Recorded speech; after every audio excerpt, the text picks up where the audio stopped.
dan bisa dihemat kalau uang korupsi, katakanlah itu bisa digunakan untuk mengatasi 25,2 orang miskin. Itu kan terjawab gitu loh. Sehingga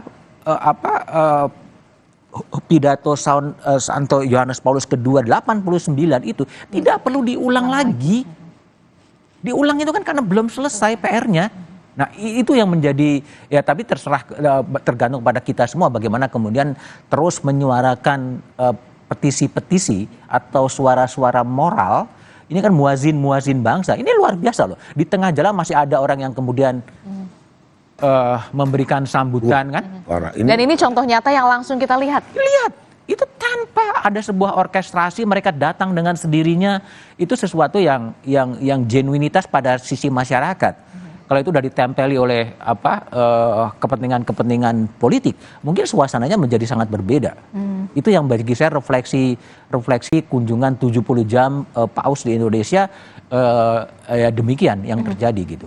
Menarik juga pada saat saya teringat kembali pada saat Paus Fransiskus berkunjung atau menemui Presiden Joko Widodo, juga dalam sambutannya Paus Fransiskus mengatakan keserakahan hanya membawa kesengsaraan. Romo lah yang menjelaskan itu, tafsir itunya. Nanti saya akan coba jelaskan juga versi saya. Gimana? Pada saat saya terlalu asik melihat keserakahan membawa kesengsaraan. Oh iya. Ya otomatis ya itu sebuah logika sederhana. Bumi ini diciptakan oleh Tuhan bermiliar-miliar tahun. Dengan kekayaan alamnya, termasuk Indonesia yang kita tahu punya kekayaan bukan alamnya. Hanya Indonesia, bukan hanya bumi, matahari kita itu titik kecil dari berjuta-juta matahari. Saya selalu mengatakan ini itu sebetulnya awal peradaban kok. Bukan kiamat sudah dekat, kiamat masih jauh. Karena manusia baru nyampe ke bulan. Artinya apa? Tuhan menyiapkan rumah kita bersama itu sangat kaya, nggak ada habisnya. Andai karena bumi habis, natural resources, nanti ada alat pergi ke Mars, kemana begitu. Tapi kata seorang yang luar biasa, saya lupa namanya, mengatakan begini, bumi yang luar biasa resourcesnya yang tiada habisnya ini sangat tidak cukup untuk seorang yang serakah. Gandhi ya? Mahatma Gandhi.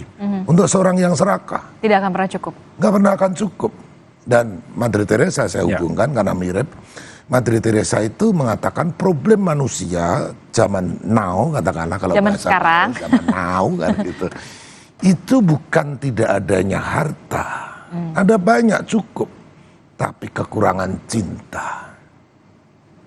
Jadi kalau tidak ada love, akhirnya serakah, lalu jadi selfish, self-centered. Nah itu merusak semuanya, dalam arti moral personal begitu, tapi tentu saja ada moral sosial yang perlu dikembangkan karena kita hidup bersama, kita ada politik, kita ada governor, kita ada sistem-sistem yang mendukung seluruh ekosistem kita sebagai masyarakat gitu loh. Demikian kurang lebih.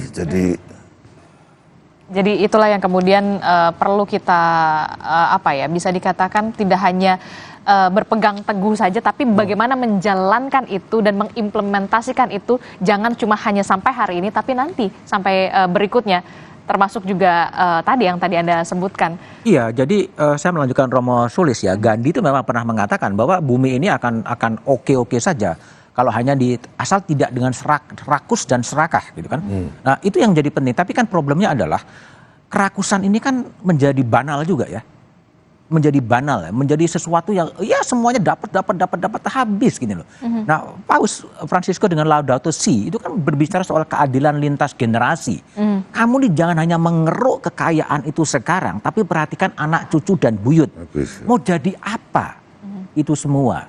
Nah, ini refleksi yang harus terus disuarakan ya, agar dari semua banyak pesan ya, itu ada yang nancep. Apa yang mau kita lakukan? Apa yang lebih penting? Apa inovasi kebijakan publik selanjutnya yang bisa pro rakyat? Itu itu kan harus ke situ. Yang itu menjadi PR. Ini mumpung ya 1 Oktober akan ada pelantikan anggota DPR baru, ya kan? 20 Oktober akan ada pelantikan presiden baru, ya 27 November akan ada pemilihan kepala daerah. Tidak perlu rakus gitu, cukuplah dengan situasi yang ada, sehingga tidak kemudian udah minta itu, mau buat apa? Tidak perlulah juga kemudian flexing, yang memamerkan semua yang ada, yang dimiliki. Masih ada 25,2 juta orang yang memang tidak bisa apa-apa gitu loh. Nah ini PR yang betul-betul bagaimana kemudian bangsa ini melakukan refleksi yang mendalam dengan melihat sebuah litani genuinitas yang sedang terjadi yang ditunjukkan oleh Paus gitu. Oke, kita akan lihat bagaimana situasi dan juga kondisi terkini setelah tadi banyak sekali warga yang sudah mulai menghampiri Paus Fransiskus untuk terakhir kalinya akan meninggalkan Indonesia. Paus Fransiskus informasinya sudah berada masuk ke jalur tol untuk menuju ke Bandara Soekarno-Hatta. Sementara di Bandara Soekarno-Hatta sudah persiapan untuk bersiap menggelar upacara perpisahan bagi Paus Fransiskus yang akan meninggalkan Indonesia. Tadi juga kita sudah melihat bagaimana Menteri Agama juga sudah ada di sana. Ya kita cukup malu ya ketika kita ingin memamerkan flexing, tapi di saat yang bersamaan kanan kiri kita juga masih ada banyak hidup yang kekurangan. Iyalah. Tapi nanti kita akan bahas usai jeda, tetaplah bersama kami dalam Breaking News Kompas TV.